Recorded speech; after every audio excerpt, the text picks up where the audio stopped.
महापालिका हद्दीतील कामोठे येथे 12वीच्या उत्तरपत्रिका सापडल्याने खळबळ उडाली आहे. कामोठे बसस्टॉपच्या मागे उत्तरपत्रिकांचे 3 ते 4 बंडल आढळून आले आहेत. धक्कादायक म्हणजे यातल्या काही उत्तरपत्रिका या फाडण्यात आल्यात. मनसेच्या महिला जिल्हाध्यक्ष आदिती सोनार, जिल्हा सचिव स्नेहल बागल आणि पनवेल महानगर अध्यक्ष स्वरूपा सुर्वे यांनी ही बाब पोलिसांच्या निदर्शनास आणून दिली आहे. सकाळी काही कामासाठी स्नेहल बागल कामोठे बसस्टॉप जवळ आल्या होत्या. त्यावेळी एक उत्तरपत्रिका त्यांच्या पायाजवळ उडत आली. कुतूहल म्हणून त्यांनी ती पाहिली असता ती 12वीची उत्तरपत्रिका असल्याचं आढळलं. 28 फेब्रुवारीला 12वीचा बुक किपिंगचा पेपर झाला होता. त्याच्या या उत्तरपत्रिका असल्याचं सांगितलं जात आहे. समोर आलेल्या माहितीनुसार कळंबोलीतील एका शिक्षिकेकडे या उत्तरपत्रिका तपासायला आल्या होत्या. या शिक्षिकेने बुधवारी 5 मार्चला कामोठे पोलीस ठाण्यात 25 उत्तरपत्रिकांचा एक गठ्ठा हरवल्याची तक्रार दाखल केली होती.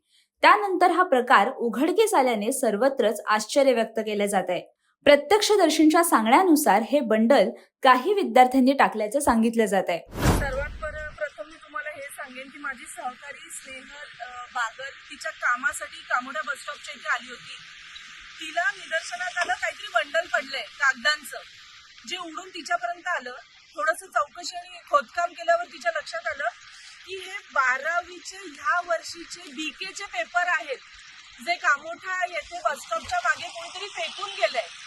जेव्हा अधिक शोधाशोध केली, अशी 3 ते 4 बंडल सापडली आहेत, जी ह्याच सब्जेक्टची आहेत. आता मला तुम्ही सांगा, आमची मुलं 12वीला बसली आहेत, ज्यांनी पेपर लिहिले आहेत, त्यांच्या पालकांनी काय करायचं? सरकार तर ह्या बाबतीत काय करेल याची अपेक्षाच नाहीये. आणि आलेल्या दिवसामध्ये तुम्ही सगळं बघताय, शिक्षण व्यवस्थेचा काय सत्यानाश आणि बोजबारा मांडलाय ना, ते आपल्याला प्रत्येकाला कळले. आणि ह्या पेपरवरनं तर तुम्हाला स्पष्ट समजेल. त्याच्याबरोबर तिला प्रश्नपत्रिका सुद्धा सापडली. म्हणजे नक्की पाणी मुरतंय कुठे? आणि ज्या व्यक्तीने, ज्या जेसीबी मालकांनी हे पेपर फेकताना बघितलं, ती काही शाळेतली शाळकरी मुलं होती.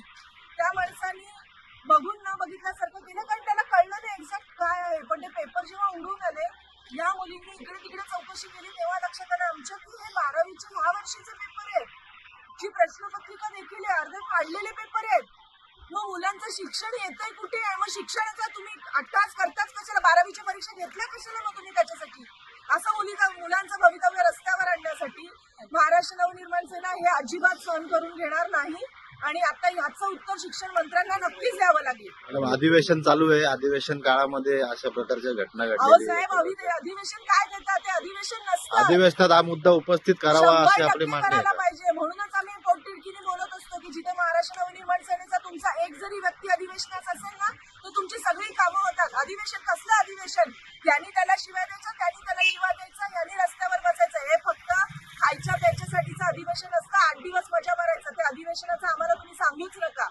काही उत्तरपत्रिका या फाटल्या गेलेल्या आहेत. आता त्या विद्यार्थ्यांचं भवितव्य कसं? रस्त्यावर तुम्ही फक्त मार्क बघा, पर्सेंटेज करा, मुलाला मोठ्या नोकऱ्यांसाठी हे शिक्षण पाहिजे, ते शिक्षण पाहिजे सांगा. आणि या अवस्थेमध्ये मुलांचे पेपर सापडले, तर मुलांनी करायचं काय? आता काय सगळ्या 12वीच्या मुलांचं भवितव्य हे रस्त्यावर आणि पुन्हा 12वीची परीक्षा घेणार आहेत का? मग ज्यांनी पेपर लिहिले त्या मुलांची चुकी आहे का? याबाबत शिक्षण अधिकाऱ्यांशी काय संपर्क साधला? आम्ही आता कामोठा पोलीस स्टेशन मध्ये जातोय. शिक्षण अधिकाऱ्यांना फोन करायचा प्रयत्न केला होता, पण त्यांच्याशी काही संपर्क होऊ शकला नाही. त्यांनी फोन उचललेला नाहीये. मॅडम, सर्व शाळांचे इन्स्पेक्शन, महापालिकेच्या शाळा असतील किंवा प्रायव्हेट शाळा असतील, यांचं इन्स्पेक्शन केलं जातं. या बाबतीमध्ये शिक्षण अधिकाऱ्यांचा म्हणजे काय इन्स्पेक्शन करतात? मग अशी हलगर्जीपणा कसा होतो? जर त्यांचं व्यवस्थित इन्स्पेक्शन असतं तर हा हलगर्जीपणा नक्कीच झाला नसता, हे तुम्हाला देखील माहिती आहे. पण मला ह्या फुटलेल्या पेपरवरनं प्रत्येक पालकाला हे सांगायचंय की कृपया तुम्ही तुमचे मुलं ज्या शाळेत किंवा ज्या कॉलेजमधनं शिकलेले आहेत किंवा आत्ता ज्यांनी 12वीची परीक्षा दिलेली आहे, त्यांनी कृपया क्रॉस व्हेरीफाय करून ताबडतोब शाळेत जाऊन हे करावं. आज पनवेलमध्ये कामोठा इथे आम्हाला हे पेपर सापडले आहेत. देव न करो अजून कुठल्या ठिकाणी कुठल्याही मुलांच्या आयुष्याची खिळवाड व्हावा, एवढीच आमची वैयक्तिक मतं आहे. प्रत्येक पालकांनी जरा आपापल्या शाळेमध्ये जाऊन चौकशी करावी की त्यांच्या मुलांचे पेपर व्यवस्थित ठिकाणी तपासायला गेलेले आहेत की नाही. तुम्हाला याबद्दल काय वाटतं हे आम्हाला कमेंट करून नक्की कळवा. आणि अशाच नवनवीन माहितीपूर्ण व्हिडिओजसाठी आणि बातम्यांच्या अपडेटसाठी माय महानगर लाईव्ह या चॅनेलला सबस्क्राईब करायला विसरू नका.